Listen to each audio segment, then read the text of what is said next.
പതിവ് പോലെ അവൻ ഉറങ്ങാൻ കിടന്നപ്പോഴാണ് അവന് ആ മെസ്സേജ് വന്നത്. മെസ്സേജ് കേട്ട് അവൻ തന്റെ ഫോണൊന്ന് എടുത്തു നോക്കി. 12 മണി കഴിഞ്ഞാൽ ഫെബ്രുവരി 14 വാലന്റൈൻസ് ഡേ. നിന്റെ സർപ്രൈസ് ഗിഫ്റ്റിന് വേണ്ടി ഞാൻ കാത്തിരിക്കുന്നു. ശുഭരാത്രി. ഇത്രയും പറഞ്ഞ് അവൻ ഉറക്കത്തിലേക്ക് പോയി. പിന്നെ അതിരാവിലെ ഉണർന്നത് തന്റെ പ്രിയപ്പെട്ടവളെ കാണാനായി. അങ്ങനെ മുന്നോട്ട് പോയിക്കൊണ്ടിരിക്കുകയാണ് അവന്റെ ഫോണിൽ ഒരു മെസ്സേജ് വരുന്ന ശബ്ദം കേൾക്കുന്നത്. ഫോൺ എടുത്ത് അവൻ ആ മെസ്സേജ് ഒന്ന് നോക്കി.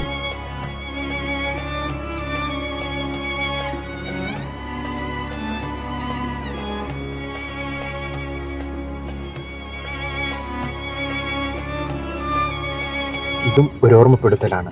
കാശ്മീരിലെ പുൽവാമയിൽ 40 CRPF സേനാംഗങ്ങളുടെ ധീര രക്തസാക്ഷിത്വത്തിന് ഇന്ന് 7 വയസ്സ്. 2019 ഇതേ ദിവസമാണ് ജമ്മു ശ്രീനഗർ ദേശീയപാതയിലെ പാക് ഭീകരാക്രമണത്തിൽ സൈനികർ വീരമൃത്യു വരിച്ചത്. ആ ഇരുണ്ട കാലത്തെപ്പറ്റി അവൻ ഇന്നും ഓർത്തെടുത്തു. കാർ ഒരുപാട് ദൂരം പിന്നിട്ടു. ഒടുവിൽ അവൻ അവളുടെ അരികിലെത്തി. കാത്തിരുന്ന് മടുത്തോ? നിനക്ക് വേണ്ടി ഞാൻ എത്ര വേണേലും കാത്തിരിക്കും.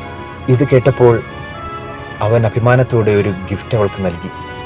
എന്തായിരിക്കും തൻ്റെ പ്രിയപ്പെട്ടവൻ തനിക്കായി കൊണ്ടുവന്നിരിക്കുന്ന ആ ഗിഫ്റ്റ് എന്നറിയാൻ അവൾ ആകാംക്ഷയോടെ അത് തുറന്നു നോക്കി. അതെ, ആ ഓർമ്മപ്പെടുത്തൽ തന്നെ ആയിരുന്നു അവൾക്ക് അവൻ നൽകിയ ഏറ്റവും വലിയ സമ്മാനം. ഫെബ്രുവരി 14 ഖമിതാക്കളുടെ മാത്രം ദിനമല്ല, പ്രണയിച്ച് കടന്നുപോയ ധീര ജവാന്മാരുടെ ദിനം കൂടെയാണ്. പ്രണയത്തിനു വേണ്ടി ചിലർ പൂക്കൾ നൽകിയപ്പോൾ ചിലർ സ്വന്തം രാജ്യത്തിനു വേണ്ടി ജീവൻ തന്നെ നൽകി. ധീര ജവാന്മാർക്ക് 1000 പ്രണാമം. ജയ് ഹിന്ദ്.